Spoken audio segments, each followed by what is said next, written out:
Hey, this is David, PA Coach, with another interview tip for you today. I remember interviewing a young lady, it was my committee and I. The young lady's application was flawless. When I say flawless, GPA excellent. GRE score on point. Narrative essay, a tearjerker. Letters of recommendation, glowing. So as she walks into the room confident, we start the interview process, she was blowing us out the water. I looked down at my scorecard and I checked accept immediately. I'll talk about that in another video, but we all have a scorecard that we're scoring you guys as you interview. All the way through the interview, we're scoring you, but I'll give you a video on that later. So, before halfway through the interview, I'm checking score immediately because she has blown my hair back. And I know I don't have any hair, but she had me speechless. And so, as the interview was probably about 3/4 of the way through, she was a shoo-in. All of us had put our pens down. My colleague to my left, who had been probably an interview committee member for maybe 20 plus years. She stopped and she said, "Hey, where do you see yourself in 5 years?" We all thought, she's going to kill this little easy question. This is a law, right? Easy question.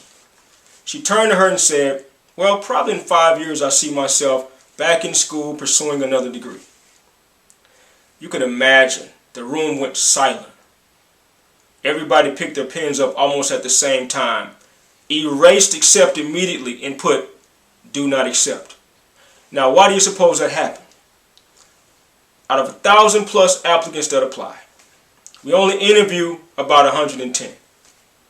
We can't give away our 51, 52 slots to someone who in 5 short years are sitting here telling us that they're not even going to be a PA. They're going to be back in school applying for another degree or pursuing another degree. And there's nothing wrong with that. Do what you wish with your education.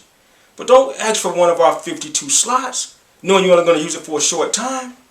So can you imagine how deflated we were? And after she left the room, everybody said to themselves, "Wow, did she blow it?